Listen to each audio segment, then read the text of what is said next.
अस्सलाम वालेकुम रहमतुल्लाहि वबरकातुहू। कि प्यारे बच्चों, आज हम सौती उर्दू की दोहराई करेंगे सफ़ा नंबर 5 की। और सफ़ा नंबर 5 पर है पे की शुरू की आवाज़ और पे की आखिर की आवाज़। अच्छा जी, मुझे ये बताएं पे की आवाज़ क्या है? आप लोग पहले पढ़ चुके हुए हो ना। पे की आवाज़ है प। क्या आवाज़ है? प। ओके, सब बच्चे प की छोटी शक्ल पे फिंगर रखेंगे, यानी कि शुरू की आवाज़ पर। प पंखा, प पंखा, प पंखा। प पौधा, प पौधा, प पौधा।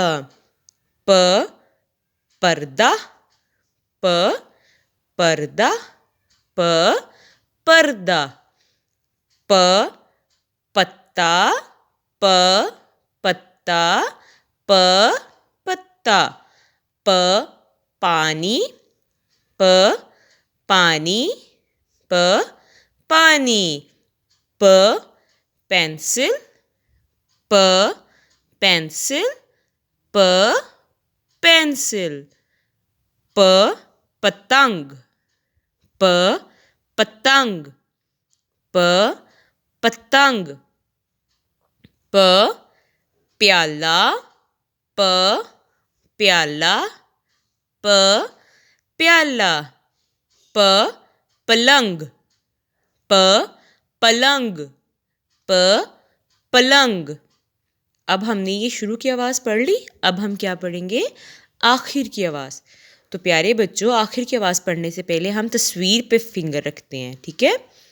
सब बच्चे ये बैग देख रहे हैं जी। बैग के ऊपर क्या लगी हुई है? जिप। अब आप लोग जिप पे फिंगर रखोगे और फिर बड़ी शक्ल पे लेकर जाओगे, यानी आखिर की आवाज़ पर लेकर जाओगे। जिप प, जिप प, जिप प। ओके, ये क्या पड़ा हुआ है? सांप। ये एक खिलौना है, ठीक है? सांप प, सांप प, सांप प। ओके, सब बच्चों ने अपनी वीडियो बनानी है और जी सूट पे मुझे सेंड करनी है। ओके, अल्लाह हाफिज़।